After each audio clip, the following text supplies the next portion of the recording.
The Liberation of Sundrian City. Chapter 26. At Your Enemies. Keep it simple, Linus, he said to himself, lying on his bed, with his legs going up the wall for no particular reason other than that he was a restless boy. He'd been at it a while now. It had become dark outside hours before, and his stomach moaned with the pains of not having had dinner. Simple is good. Indeed, the plan was as simple as it could be. It was just the details that he had wanted to think through now, the contingencies and the unexpected. The frustration was in the undeniable truth that some aspects of the plan, most in fact, were risky and dangerous and would require simple good luck, and it had been a long while since Linus had felt lucky. The plan he had devised was as follows. He would visit the dungeon, posing as a messenger, and at an opportune moment he would kill the guard on duty with his short sword. Already this would require some luck and risk-taking. Next, he would take the princess out of the dungeon, through the palace corridors and into the palace gardens. There, under the cover of night, they would find an elephant to take them to the wall, the same place where he had once drunkenly found his way into the palace gardens. They would have the beast lift them over and sneak out into the city. That was all very risky, but if it went smoothly, no one would notice the princess was missing until the next time the dungeons were visited, which might even be the next morning. Another problem was that the plan ended here. Once they had cleared the palace walls, the rest of the plan consisted solely of hiding in the city.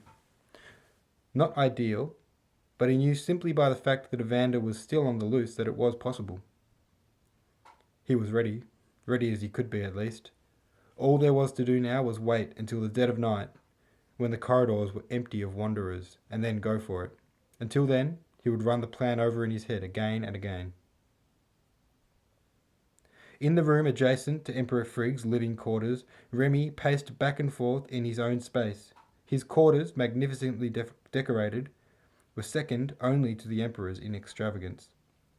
It was a large and open space, hanging off the east wing of the palace and overlooking the city. Near the windows was a small sunroom, complete with dining and seating furniture. And this is where Goresh sat, slouched over a mug of wine, pretending to listen to the drunken ramblings of his fretful master. It must be done in a way, he babbled, in a confident way. No, with only confidence. Goresh nodded distantly.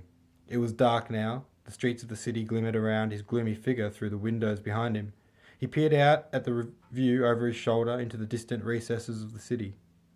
At the end of the city, the furthest his gaze could make out, the view dropped into darkness. The crops, of course, offered no light. If they had, it might be possible to see where the wall began, simply where the light stopped, but alas, it wasn't visible. Not during the night, at least. Unflinchingly, when we kill the princess, the people of Sundrian City must know we are doing it out of necessity. We cannot afford to have that doubt spread through our city again, Goresh. It will bring us undone. Doubt spreads like wildfire, and with an intensity that will see our wall fall, crumble down in no time flat. I hope the boy has it in him, I really do. I mean, do you think he will be capable of it?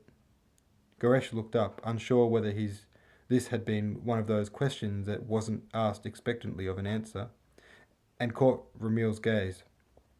He nodded. Capable? Certainly. He had no choice now, really. Fear of consequence, of punishment, would likely be enough to see the boy through the task. It was the mark of a Sundrian City man to be driven by such cowardice, after all. Better you than me, or something as such. I hope Franklin can keep it together too. He needs to show the city he is absolutely sure. Again Goresh only nodded in response, although now he was gazing once more over the city. It needs to be perfect. The whole day, everything needs to go smoothly. I mean, it will no doubt be the biggest rest day show in our city's history. We can't afford a hitch. Goresh stood, startling Remy. He pointed to the bed in the corner, and for a moment the stress on Remy's face turned to bewilderment. Ah, he sighed. Yes, you are quite right, Goresh. It's late. The best thing to do now is rest up, get a good night's sleep. Tomorrow will be fine, of course. Of course. He paused a moment, hesitating, as if trying to think if there was anything else worth unloading from his chest, but nothing came, and he dismissed Goresh with a nod toward the door. See you in the morning, early, okay? Again he nodded and left. The corridors of the palace were dark and empty, but for a few stragglers, drunk guards wandering to their dorms after too much wine in the dining hall, and of course the guards on overnight duty in the hall standing sleepily at their posts.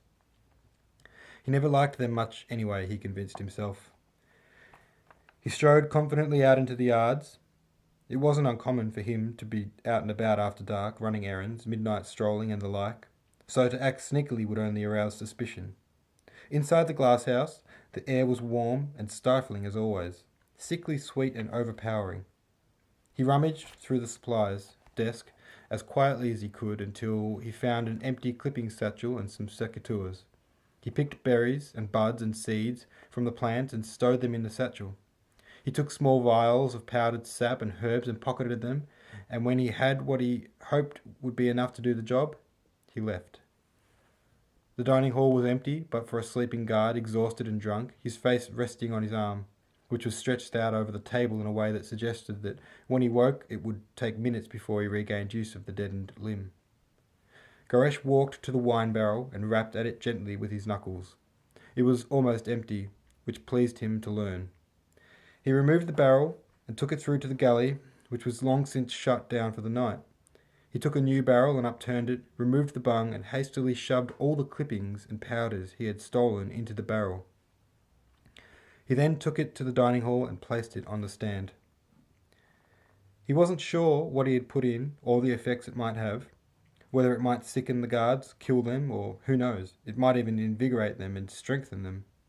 Regardless, it was done now, and with a bit of luck, it would give him an edge over the entire army of Sundrian City, which would no doubt be hunting him by morning. He was pleased that the plan so far had gone smoothly, but he didn't allow himself to revel in his success. There was no time for such folly, not yet.